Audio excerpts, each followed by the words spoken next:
নমস্কার, কেমন আছেন সবাই? আশা করি সকলে সুস্থই আছেন এবং ভালোই আছেন। আজকে আমি যাচ্ছি আমার বাপের বাড়িতে। আর এখানে গ্রামে কেমন ব্রহ্মা পুজো হয় সেটি আপনাদের আমি আজকে দেখাবো। আর সাথে নিয়েছি আমাদের গাছের মধু, যেটি ব্রহ্মা পুজোয় লাগবে, একদম সেই চাক থেকে পাড়া। আর এটিতে আছে ক্ষীর, এটিও ব্রহ্মা পুজোয় লাগবে। এটা আমার নিজের হাতের তৈরি। আর এই যে পাশে দেখছেন এটা আছে দই। আমাদের এখানকার দই কিন্তু খুব সুন্দর খেতে, সেই জন্য বাড়ির জন্য নিয়ে নিলাম, আর অমনি ঠাকুরের কাজেও লাগবে। আর এই যে ঠাকুরের জন্য একটু সন্দেশ নিয়েছি, মাখা সন্দেশ। আর এটা আমার ভাইজির জন্য নিচ্ছি। বৌদি কিন্তু হাতে টাকা পয়সা দেওয়া পছন্দ করে না, তাই ওর জন্য খাবার কিনে নিল। আর আমি এখন পৌঁছে গেছি বাপের বাড়িতে। এসেই দেখি সমস্ত পুজোর জোগাড় এখানে রেডি হয়ে গেছে। এক পাশে পুজোর জোগাড়, আর এক পাশে হচ্ছে আগে যে খড়িখাটি পাওয়া যেত, এখন আর আমাদের এখানে সেটিও পাওয়া যায় না। তার বদলে আমাদের কঞ্চিকাঠিতে তালপাতা দিয়ে ব্যবহার করতে হয়। আর এক পাশে রয়েছে ফল, এখনও কাটা হয়নি। আর এখানে দেখুন এই যে কি সুন্দর কৃষ্ণ ঠাকুরের ছোট্টবেলার ছবি। আর আমি এখন লুচি ভাজছি, আর আমার মা বেলে দিচ্ছে। কারণ লুচিটা যদি ভেজে রাখি তাহলে পুজো সেরে উঠতে উঠতে আমাদের প্রায় 3:30 থেকে 4টে বেজে যাবে। আর সে সময় কিন্তু লুচি একদমই ভাজতে ভালো লাগবে না পুজোর সমস্ত কাজ করে, সেই জন্য খাবারগুলো আমরা আগেই করে রাখছি। মা একটা একটা করে বেলে দিচ্ছে। আর মা এত সুন্দর মেখেছে যে এত সুন্দর লুচি করে, সত্যি প্রশংসা করার মতো। মায়ের পায়েস, লুচি সমস্ত কিছু রান্নাই মায়ের কিন্তু সুন্দর। আর আমাকে বলছে ভেজে নিতে, আর আমি একটা একটা করে লুচি ভেজে নিচ্ছি। মা এর আগে আলুর দম এবং আলু ভাজা দুটোই কিন্তু করে রেখে দিয়েছে। আর এখানে আমাদের দেখতে পাচ্ছেন ঠাকুরমশাই চলে এসেছে, আর এখন ঘটগুলোর জন্য সিঁদুর লাগাচ্ছে, আর কোথায় কোথায় রাখতে হবে সেই নির্দেশ দিচ্ছে। আর কি কি আরও লাগবে সেটা বুঝিয়ে বুঝিয়ে বলছেন আমাদের ঠাকুরমশাই। আর এই যে সামনে এটি হলো আমার দাদার বউ, আর এই হলো আমার মা, আর ওই হলো আমার মেজো মা, আর এটা হলো আমার বাবা, আর এটা হলো আমার দাদার মিষ্টি মেয়ে পরি। দেখুন হাসি হাসি মুখ করে আমার দিকে দাঁড়িয়ে আছে। ওকে শুধু বলেছি তুমি একটু হাসো শোনা, তাই ও হাসছে আর দেখছে।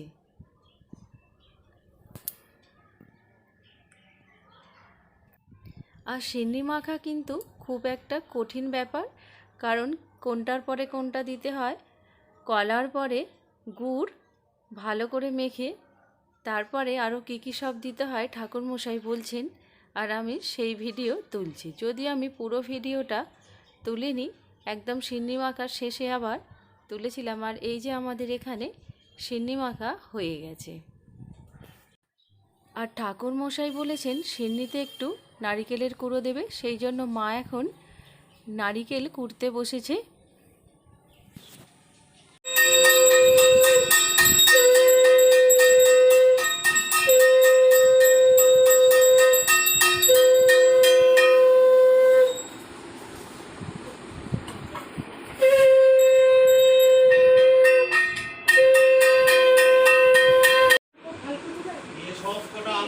আমি দেখাচ্ছি এরকম করে সবকটা আঙুল ডুববে। নমো বিষ্ণু, যেন জলের ছিলেটা মুখে, চোখে, নাকে সব জায়গাতে লাগে।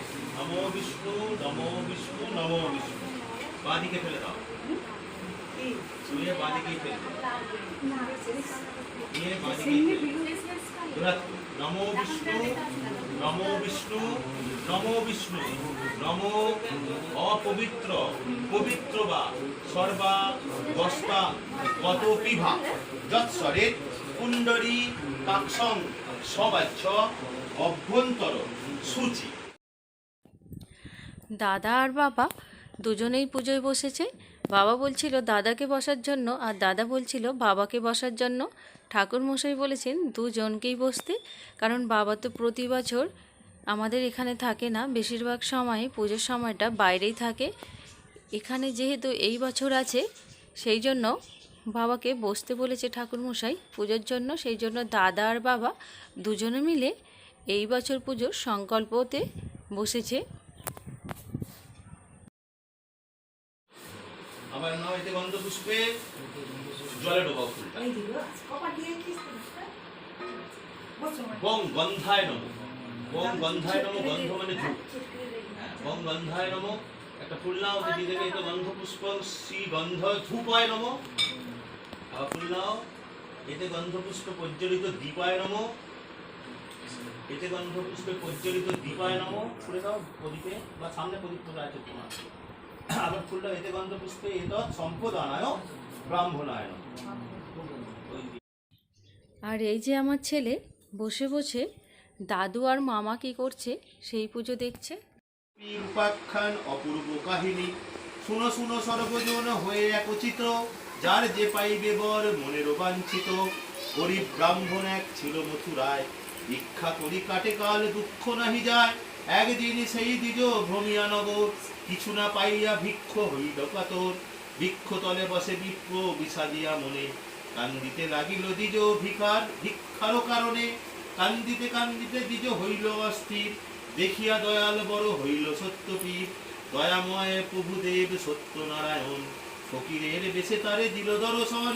দ্বিজ কয় নারায়ণ শুনো মহাশয়, কি কারণে কাঁদো তুমি বসিয়া হেথায়। দ্বিজ বলে কি হইল, কি করিব বলিব তোমায়। ফকির বলেন দ্বিজ ক্ষতি কি বাতায়। দ্বিজ বলে নিত্য আমি ভিক্ষা মাগি খাই, আজ না পাইয়া ভিক্ষু মিখা মিছে যাই। ফকির কহিল দ্বিজ যাও নিজ ঘরে, আমারে পূজা করো দুঃখ যাবে দূরে। দ্বিজ শক্ত সকল ভক্ত হয়ে এক মনে ভক্তি ভরে পুজিবেন পূজনে। পুজো অন্তে ব্রত কথা শুনিবে শ্রবণে, ভক্তিতে পূজা করো শাস্ত্রের অভিধানে। সত্যপীর বলি সবে মাথায় দেবে হাত, নারায়ণ বলিয়া করিবে পরিপাত। প্রসাদ লইবে সবে শাস্ত্রের অভিধান, এত বলি নারায়ণ হলো অন্তর ধ্যান। ভক্তি ভাবে দ্বিজবর হয়ে হরষিত, কিছু ভিক্ষা করি গেল গৃহে উপনীত। ব্রাহ্মণিয়া শুনিয়া সব হয়ে আনন্দিত, পূজা হেতু আয়োজন করে বিধিমত। ভক্তি ভাবে পূজে দ্বিজ নারায়ণ পদ, প্রভুর কৃপায় দ্বিজ লভিল সম্পদ। কাঠুরিয়া গণ সব বিস্মিত মানিল, ভক্তি ভরে ব্রাহ্মণের জিজ্ঞাসা করিল। ব্রাহ্মণ তাদের বিধান সমস্ত বলিল।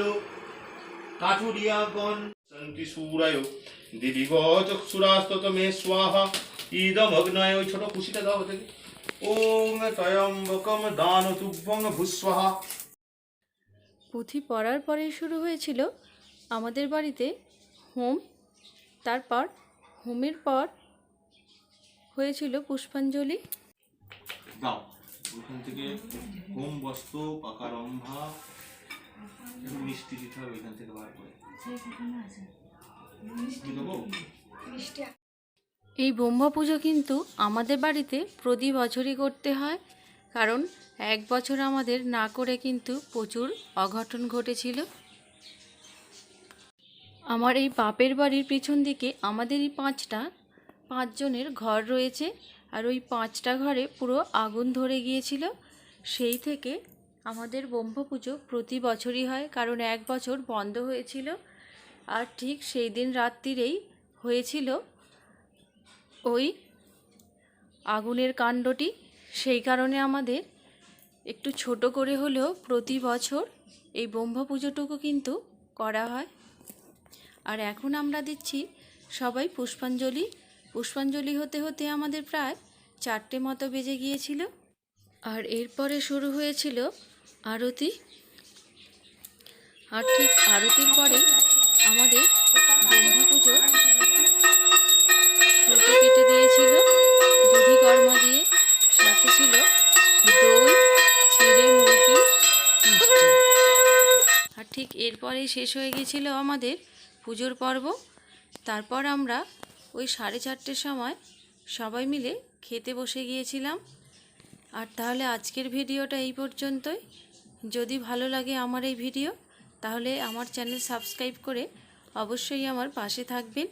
আর আপনার বন্ধুদের মাঝে অনেক অনেক শেয়ার করে দেবেন এই ভিডিও, যারা তারা ওই দেখতে পান এই ভিডিও।